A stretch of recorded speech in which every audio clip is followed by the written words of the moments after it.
los 7 pecados capitales, que con Juan del Amor los vamos a convertir en 14. Los primeros, todos ustedes saben, son la ira, pereza, gula, lujuria, avaricia, soberbia y envidia.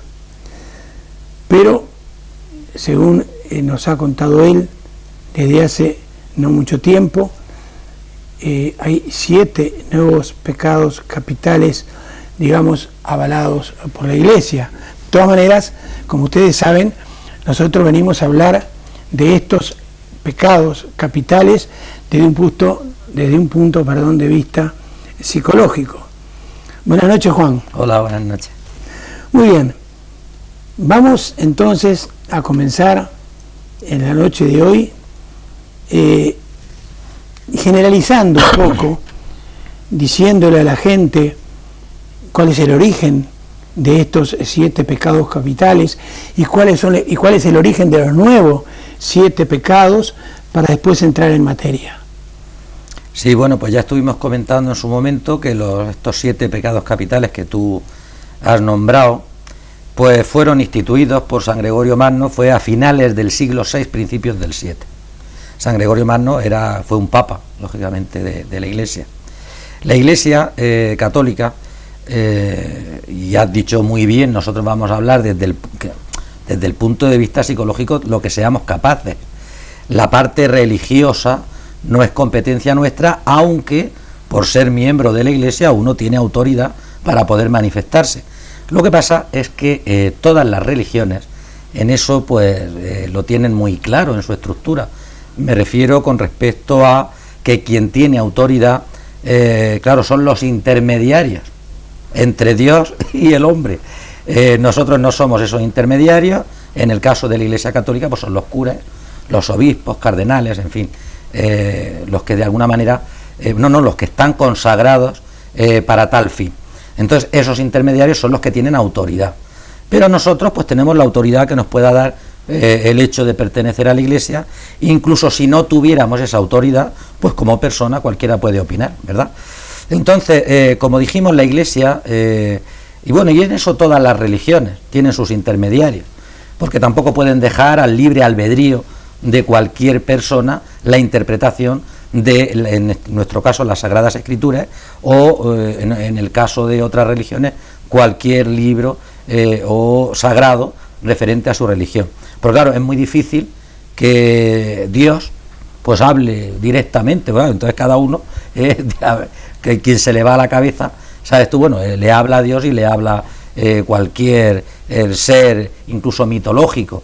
Pero bueno, para evitar esa situación, pues ya todos sabemos que esos intermediarios son los que tienen autoridad. Entonces, la Iglesia pues tiene, instaurados o pecados, unos que son pecados veniales, son faltas que en principio son faltas contra Dios. Yo eso no lo entiendo, que se pueda faltar a Dios, no lo entiendo, ellos sí lo entienden, y sobre todo, lo que yo ya sí entiendo y puede entender cualquiera, contra otro ser humano, contra la sociedad. Incluso hasta se podría entender contra ti mismo, en el sentido de hacerte daño, de hacerte sufrir o de perjudicarte a ti mismo. Es complicado, a no ser que tengas algún problema mental, pero también hay quien lo suele hacer así. Entonces, en ese sentido, pues hace su gradación, un pecado venial, que es un pecadillo, un pecado mortal, y entonces, claro, para cuando uno cae en un pecado mortal, que la Iglesia dice, pues tiene su manera de limpiarse o salvarse a través de otro sacramento, que es la confesión. Entonces viene San Gregorio Magno, instaura esos 7 pecados capitales, que entiéndase por capital no por la magnitud del mal o del pecado, sino porque son pecados, y luego lo podemos ver más detenidamente, que en sí engendran, si no pecados, son un mal, es algo grave que le puede pasar a una persona, que engendra a otros tipos de faltas, de pecados o de males que puede tener alrededor. O sea, que no es algo en sí mismo que se empieza y se cierra, sino que son origen de otros problemas, incluso mentales, que pueden ser causantes de estos 7 pecados capitales. Muy bien, pero también nos decías Sí. que aparte de esto que se instauró hace ya unos cuantos siglos, no hace mucho tiempo entonces, la Iglesia o alguien de la Iglesia ha instaurado 7 nuevos pecados capitales. Danos un titular acerca Sí. de ello. Bueno, esto fue, para no equivocarme, fue el 10 de marzo del año pasado, del 2008. Concretamente el regente del Tribunal de la Penitenciaría Apostólica, cardenal Gianfranco Girotti. Bueno, pues en esta persona con autoridad dentro de la jerarquía eclesiástica editó en un periódico eminentemente católico, como es el Observatore Romano, 7 nuevos pecados capitales, o podríamos llamarle 7 pecados sociales. Entonces yo los voy a leer porque son pecados contra la sociedad o que la sociedad puede provocar en el ser humano, según, lógicamente, desde el punto de vista de la Iglesia. Entonces, por ejemplo, no realizarás manipulaciones genéticas, es algo que lo dice la Iglesia. Otro, no llevarás a cabo experimentos sobre seres humanos, incluidos embriones. No contaminarás el medio ambiente, no provocarás injusticia social, no causarás pobreza, no te enriquecerás hasta límites obscenos o a expensas del bien común y no consumirás drogas.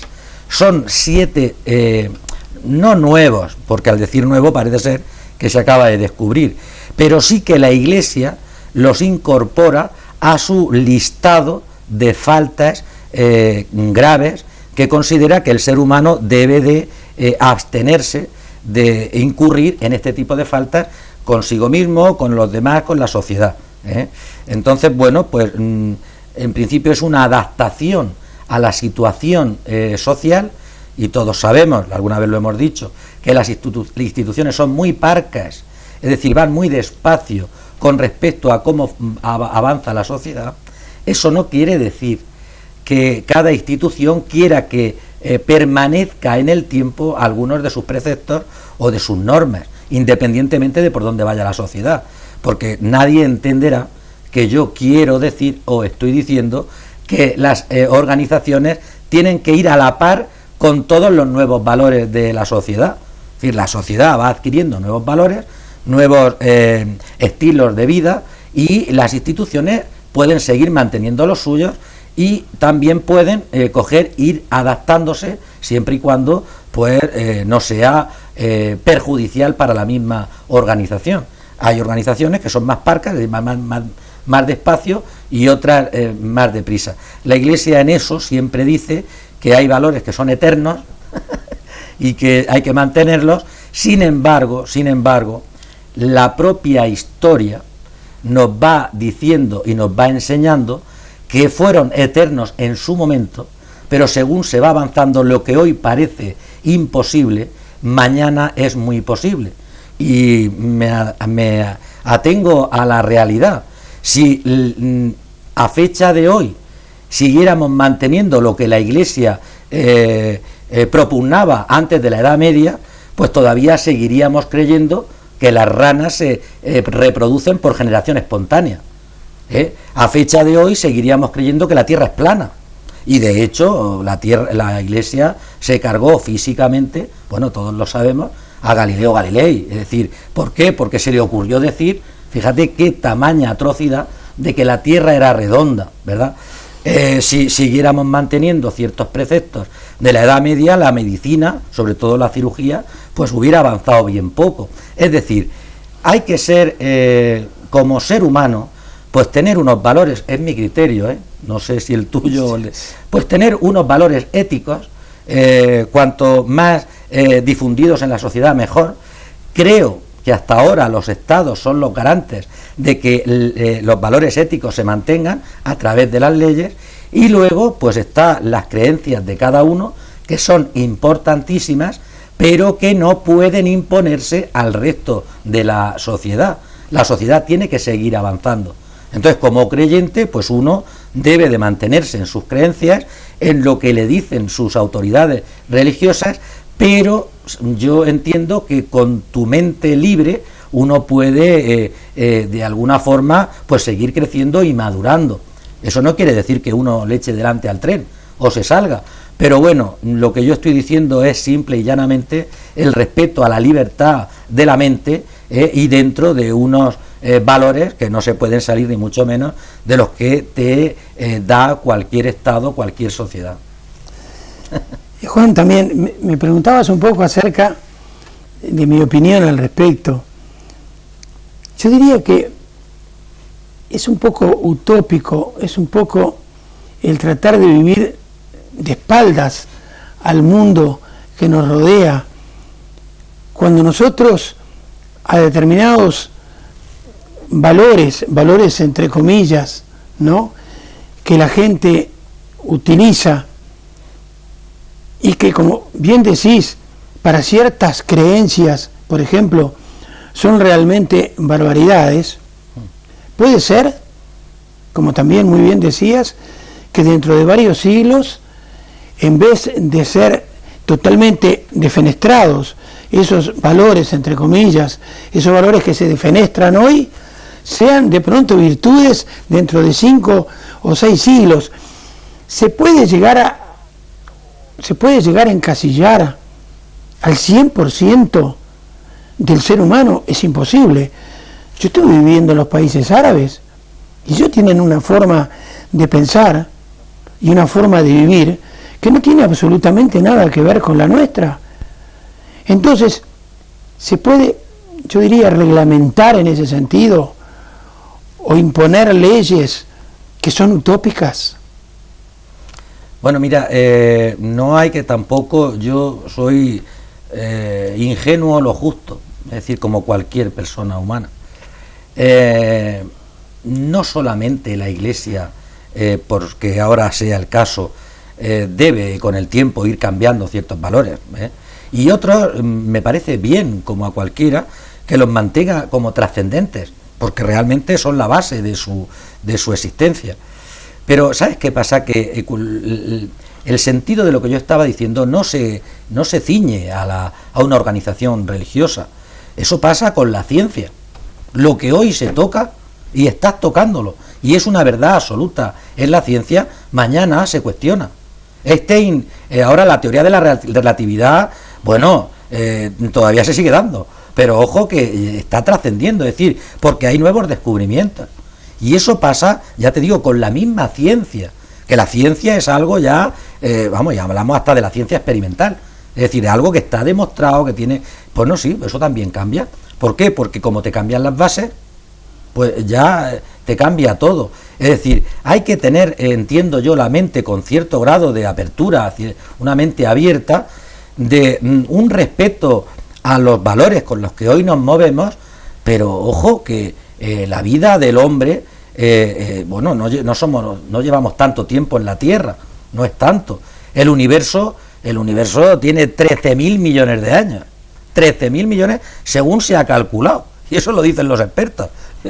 Hoy concretamente estábamos trabajando en el instituto de este tema, y los críos dicen, bueno, el universo es infinito.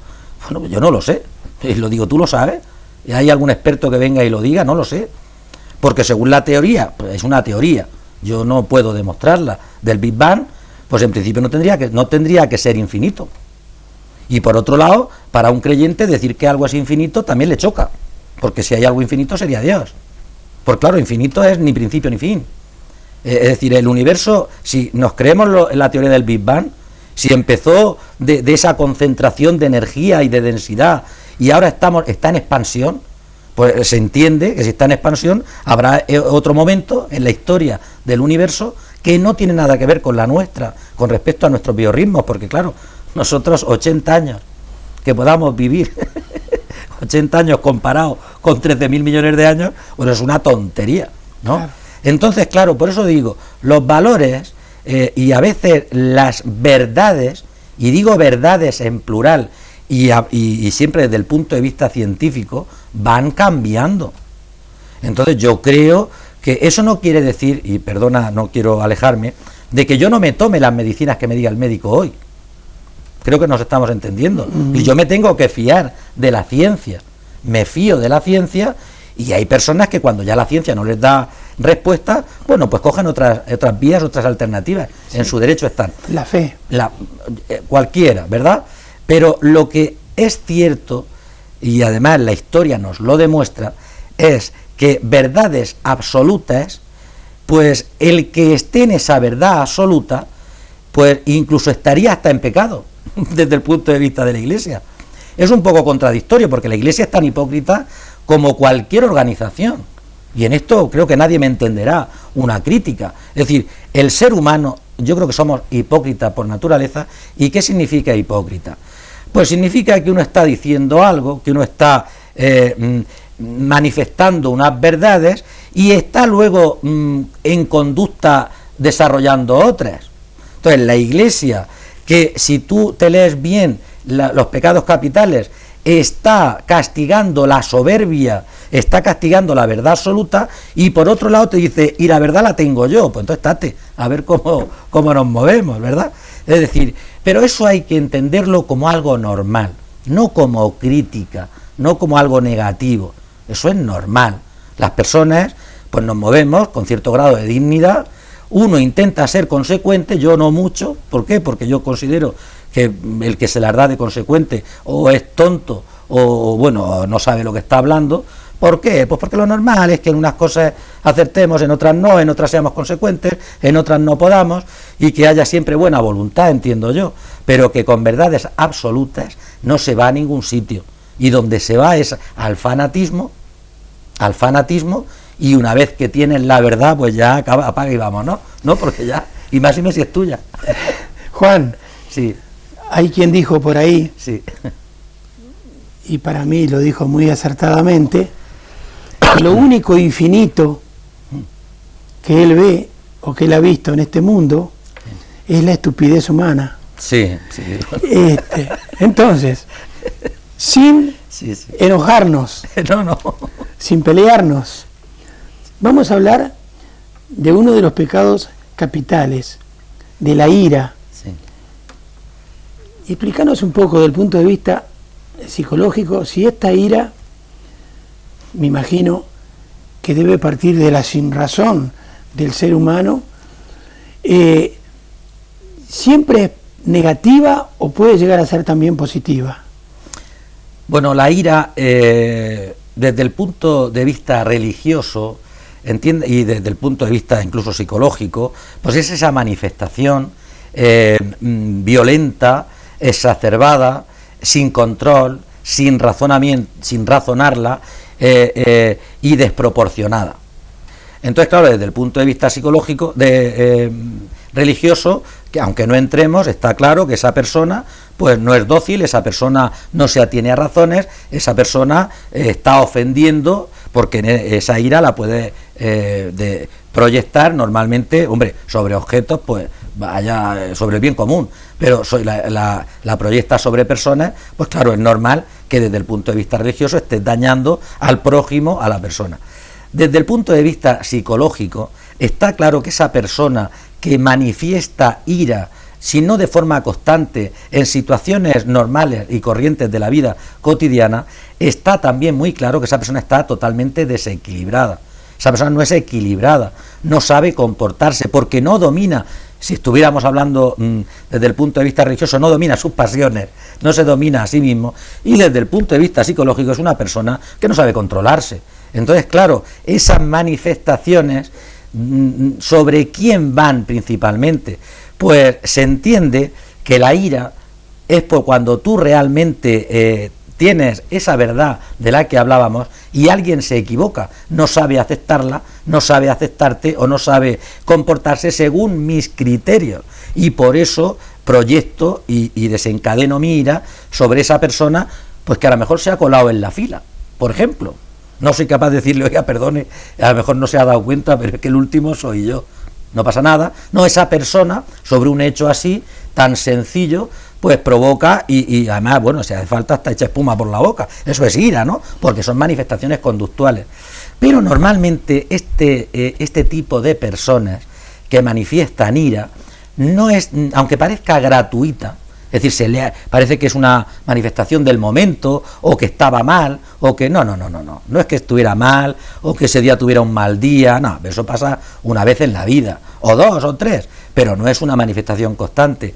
La suelen proyectar sobre situaciones muy concretas, por ejemplo, y son también origen de ese fanatismo del que hablábamos antes, porque la manifiestan en cuestión de racismo. Son racistas, son xenófobos, son misóginos, son personas intransigentes, son personas extremistas y son personas que son dueños de la verdad. Es decir, que la ira no es algo puntual. No, puntual es efectivamente lo que hablamos de un mal día, o que uno puede en ese momento de verdad estar un poco mal, de desequilibrio. No, estas personas que manifiestan ira son personas que lo tienen como muy pensado, muy razonado, y realmente si yo tengo la verdad, y si yo tengo un concepto de raza, yo tengo un concepto de persona, y tú no estás dentro de ese perfil porque eres negrito, porque tienes otro color, porque no eres de mi pueblo, no eres de mi raza, pues claro, es contra quien va la ira, con quien realmente no está en mi situación. Y además, curioso, porque la otra persona no se puede defender del objeto de la ira. Es decir, porque si es negro ya se puede, como el del cuento, echar harina. Es decir, es negro y no tiene culpa. Y si es judío, no tiene culpa. Es decir, porque si dijeran, mira, es que, o contra mí, porque llevo canas, pues mira, las malas me las puedo tapar, ¿no? Me he hecho ahí algo, pero no, si es contra que soy blanco, si es contra que soy bajito, pues oye, yo me puedo poner zancos, pero que yo soy lo que soy. Entonces, claro, ese es el problema de estas personas. Y para colmo, ya desde el punto de vista religioso, que es de donde el origen de nuestra... Claro, son personas que tampoco se atienen a esas bondades que puede dar la religión con respecto al comportamiento.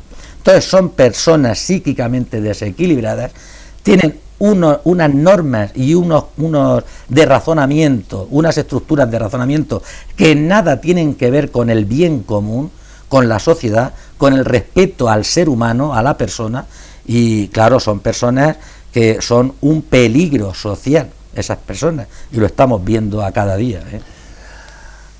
Ahora, Juan, una mejilla y la otra, sí, como dice la Iglesia. Sí. Pero vos me decías antes el saber contener esa ira.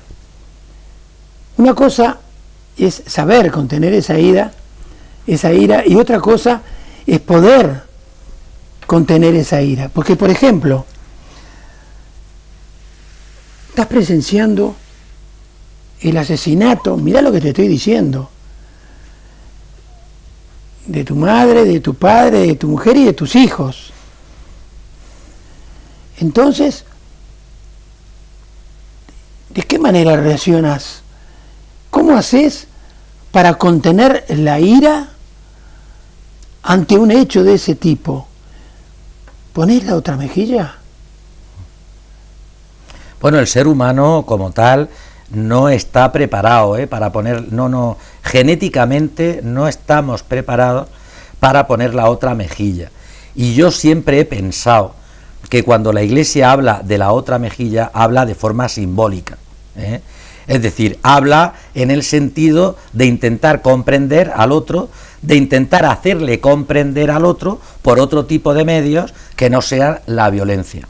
Eso es lo que yo he entendido siempre, pero bueno, que venga el como hemos dicho antes, el intermediario, y que lo explique si quiere. Yo, con respecto a lo que acabas de decir, humanamente no podemos entender que una persona estén, como tú has comentado, violando a su hija, matando a su madre en su presencia o no presencia, y que diga, hombre, pues ¿qué vamos a hacer si esto así es la vida, esa persona no sabe lo que hace? Sí, ¿qué vamos a hacer? No, eso es algo fuera de lugar, hasta el punto que la lógica es que si tú estás presente, o una de dos, o reaccionas con violencia, ira o no ira, con violencia, para intentar salvar a tu hija, a tu madre, a tu quien sea familiar, incluso a quien no es familiar, o la cabeza se te va. Es decir, la mente es tan sabia que puede bloquearse y se puede ir en ese momento. De hecho, son experiencias que se han vivido en situaciones particulares de la historia, de guerras o de situaciones de violencia, de ladrones que no tienen escrúpulos y que, bueno, y luego necesita un tratamiento esa persona que lo ha vivenciado, que lo ha presenciado y no ha podido responder. ¿Por qué? Pues porque o lo han sujetado, o está atado, o porque se ha quedado bloqueado. Entonces, eso hay que trabajarlo. Entonces, no se puede entender desde el punto de vista psicológico que uno vaya en contra del instinto de supervivencia. No puede ser. O sea, no, si es un animal o está tarao significa que no está bien, o hay algo falla. Es decir, genéticamente falla algo, o tiene una discapacidad psíquica tal que no se entera. Es decir, que no. Es decir, la persona normal y corriente, en su sano juicio, responde ante esa situación, ante el miedo, lo hemos visto, de la manera que sea, pero responde. Y lo normal es responder con violencia, porque es la única manera en ese momento de poder tú intentar salvar o una vida o una situación degradante para ese familiar. O sea, lo normal es que psíquicamente se responda de forma violenta en defensa de la vida, de la tuya, de la de tu hija, de la de tu familia, por puro instinto de supervivencia. Para terminar, un último apunte que se me vino ocurriendo mientras estabas disertando. ¿Se puede decir entonces que el hombre ha creado el que la justicia pueda salvaguardar a la ira? Porque precisamente cuando un hombre, por ejemplo, mata en defensa propia, la justicia está salvaguardando aquella ira que en determinado momento a ese hombre lo llevó a cometer un acto delictivo, como por ejemplo un asesinato. Entonces, ¿se puede decir que el antónimo de ira es justicia? Bueno, la Iglesia habla de que el antónimo, como tú bien dices, contra la ira, habla de, a ver si me acuerdo, se me ha ido de la mente, pero habla como de paciencia me parece que dice. Sin embargo, eso es algo que yo tampoco llego a entender bueno, si uno puede tener paciencia con respecto a no responder de forma con ira ante ciertas situaciones, pero realmente yo entiendo más, como tú acabas de decir, que en fin, la misma solidaridad, la misma justicia tiene que responder ante situaciones flagrantes de injusticia. ¿Por qué? Porque la ira también se salta a la torera las leyes, se las salta, es decir, se toma la justicia por su mano, es lo que se suele decir para entendernos, eso es la ira. Entonces, contra la ira, efectivamente, paciencia, muy bien, pero sobre todo respeto a las personas, respeto a la sociedad y respeto a las leyes, porque las leyes, aunque también van avanzando, se van cambiando y se van adaptando, el origen sí que es darnos unas reglas de respeto a uno mismo y de respeto a lo que es la convivencia en sociedad. Entonces se entiende que en ese respeto pues tiene que pararse la ira, que es tomarse la justicia por su mano, efectivamente. Muy bien, una vez más muchas gracias, la semana que viene la seguimos, sí. Y que se apronten un poco los gorditos y todos aquellos que están haciendo dieta, pues le vamos a pedir a don Juan la semana que viene que empiece hablándonos de otro de los 7 pecados capitales, la gula, porque ya veo que ya por lo menos vamos a tener con los 7 pecados capitales y los 7 nuevos pecados, 14 programas, como les decía la semana pasada con don Juan. Si no quieren un plato de sopa, ni 2 ni 5, van a tener 14 seguidos. Hasta la semana que viene.